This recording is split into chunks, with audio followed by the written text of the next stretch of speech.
Итак, я пишу. Давайте мы рассмотрим следующую порцию аффиксов. Это так, аффиксы. Получается так у нас наклонений. Вот. Таблицу видно, да? Кёрчебе. Таблица Кёрчебе.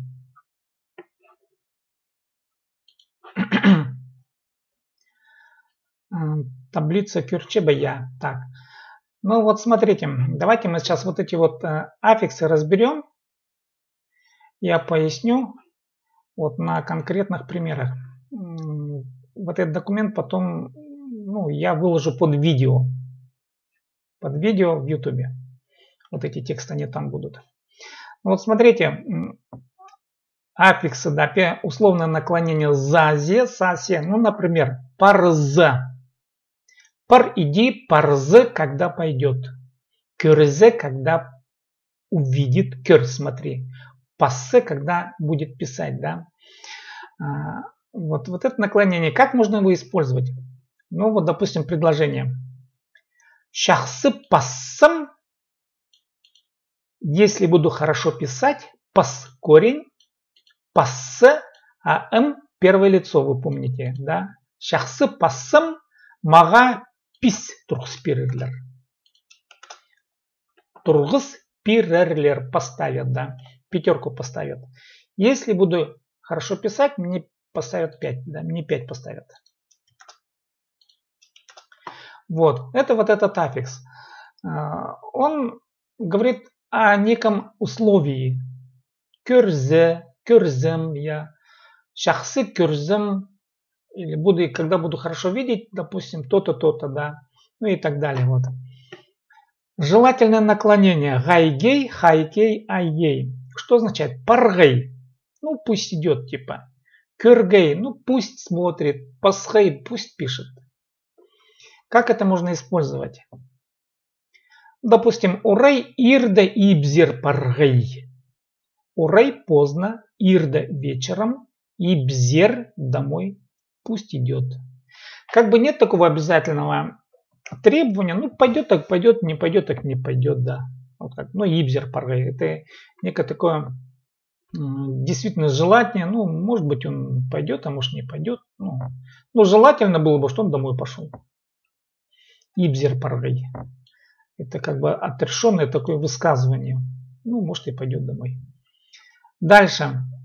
Сослагательное наклонение. Аржих, ержик. Ну, например, параржих. Может быть и пошел бы. Кюрержик. Может быть и... хотелось бы увидеть. Пазыржих. Ну, хотелось бы написать. Да, сослагательное наклонение. Как можно использовать? Вот я тут еще один пример пропустил по желательному наклонению. Вот. Ибдега тогузн и целза кинокюргей. Если выполнит домашнее задание, ибдега домашнее тогузн задание, да, и целза, если сделает, смотрите, это и целза, как раз у нас работает условное наклонение. И желательное наклонение кинокюргей. Ну, пусть смотрит фильм. Да, разрешается, как бы, да, вот такое немножко отрешенное, отстраненное высказывание. Ну и дальше, вот теперь мы смотрим сослагательное. Аржик-ержик. Ахшекке ползе, опять-таки, смотрите, сослагательное, да, вот. Если денег будет хватать или будет много, ты нонарга параржих. Хотелось бы поехать отдыхать. Или поехал бы отдыхать, да. Параржих это некоторое такое состояние, да, ну, хочется мне поехать, ну, может, ну, не знаю, в общем, как получится, не получится, да, параржих. Тоже высказывание такое, да, и какое-то условие должно совершаться, да. Ахшеки ползы, если будет денег, параржих, ну, нормально, да, поехал бы.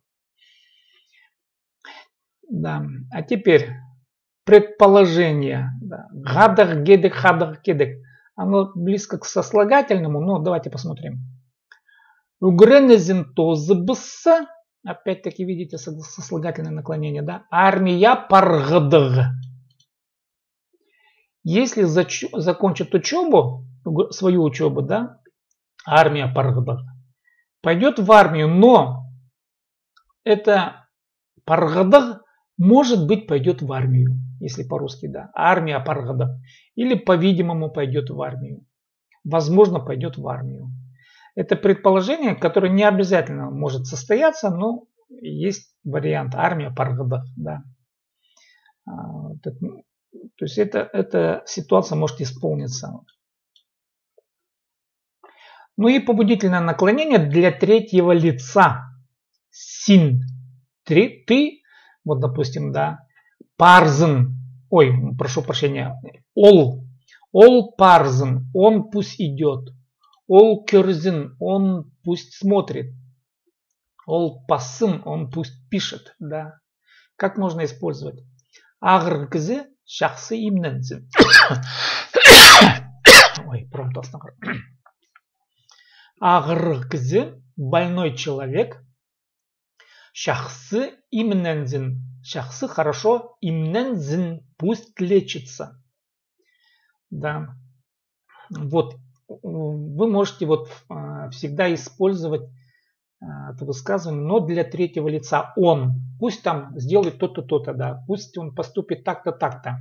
Шахсы кино кюрзен. Шахсы тоганзен. Шахсы тоганзен. Пусть работает хорошо.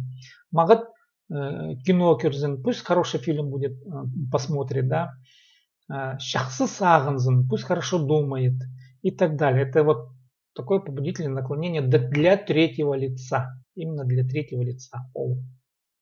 Но есть еще для побудительного наклонения для второго лица множественного числа. Парынгар, вы. Сирер парынгар, вы идите. Ну идите, да, вот парынгар идите. Кюренер, смотрите. Вот, допустим, паланный кюренер, ребенок, смотрите за ребенком. Санангар, ахшена санангар, деньги считайте, да. То есть это желательно такой, ну как бы приказной вариант, приказной тон.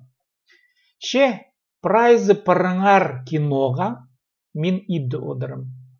Видите, тут такой побудительный приказной вариант. Прайзы парангар. Ну, все идите в кино. Как бы повелевает. Мин ид одером, а я буду сидеть дома. Ну, короче, вы мне мешаете. Смысл такой, да.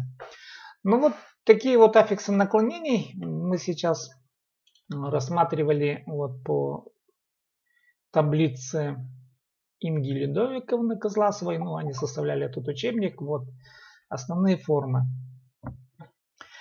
Так, ну, давайте так, сделаем домашнее задание по этим наклонениям. Дома надо будет написать по этим примерам примерно.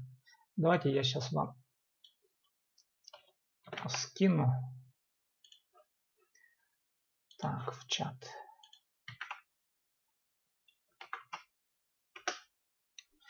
Вот можно будет скопировать с чата к себе, да. И вот по примерам вот этих вот предложений можно будет написать так. В общем, дописать, придумать предложение. Но сами аффиксы, они будут под видео. Да, вот, давайте сейчас, подождите, если у меня сейчас файл закинется, вот сюда я, сейчас, подождите. Так, архив, вот, сейчас, подождите, может быть, получится.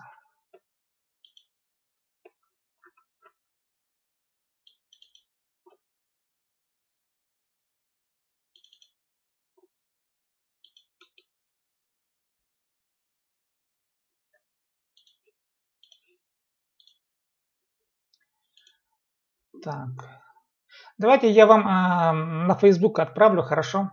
На Facebook там проще будет, здесь что-то не скидывается. Файл отправлю. Так, вот по этим, так, повелительное наклонение — это приказ или вежливая форма просьба. Повелительное наклонение, скорее всего, приказ, это невежливая форма. Вот, допустим, я парынгар кинога, идите в кино, я приказываю. Кюренер, палыны кюренер, смотрите за ребенком, да.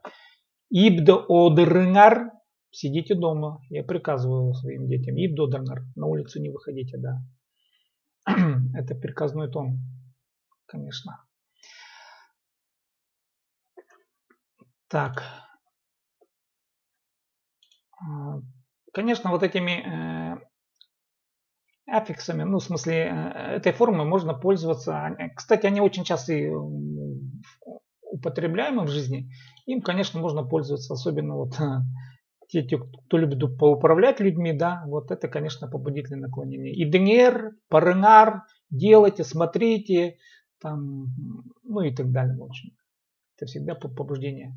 Ну, а остальные желательные, ну, вот эти вот условия выполнения парзе, кюрзе, это уже как бы отрешенное, да, если там будет там что-то такое, да, вот эти все остальные формы, кстати, они больше всего к желательности относятся. Ну, если получится там, если там что-то будет, да. А вот два последних это четко приказные аффиксы. Остальные как бы такие желательные, сослагательные, в общем, не то не все, грубо говоря. Так, соруглар парба.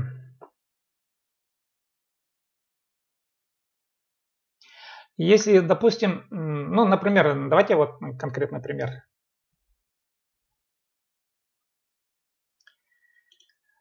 Допустим, если я хочу попросить вас сделать домашнее задание, смотрите, я если в приказном тоне говорю, да, я скажу так. Ибдега тохсты и дынер. Сейчас, подождите. Вот. Ибдега тохсты и целынар. Вот скажу так. Ит салынар. Вот. Сделайте. Ицел сделай. Причем ицел, да, помните, мы в прошлый раз говорили, сал это окончательное действие, завершенное, причем требовательное. Ицел сделай. Это не просьба. Ицел.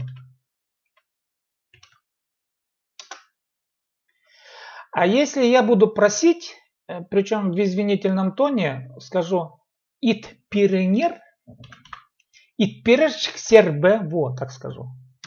Ит пирер жиксербе. Ит пирер жиксербе. Вы сделали бы. Вот смотрите. Жик, да, дан ит пирержик. Вот этот аффикс, да. Ит пирержик, а еще вы сер. Аффикс второго лица. Ит пирержик сер, а еще прошу б. Ит пирержик сер б. Это уже просьба. Да, я вас прошу. Ит пирержик сер б. Тут уже нет никакого приказа, да. Ну, если получится, конечно, сделайте. Не получится, но не получилось, допустим, да. А ицеланар это четко, допустим, требование вот, к ребятишкам. Ицеланар ибдига тохсты. Хайдиде. Хайдиде хоть как.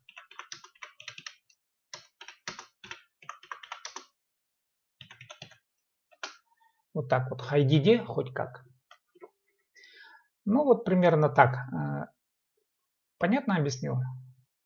Предстык бы, Сарина, предстык бы.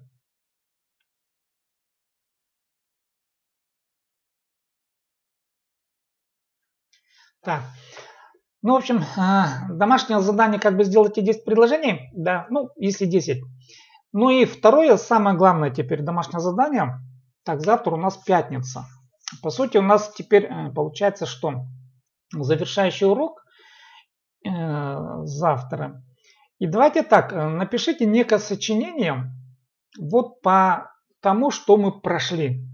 Ну, все, что знаете, все, что смогли, допустим, все, что вы можете употребить, давайте напишите свое такое небольшое сочинение, ну, что сможете.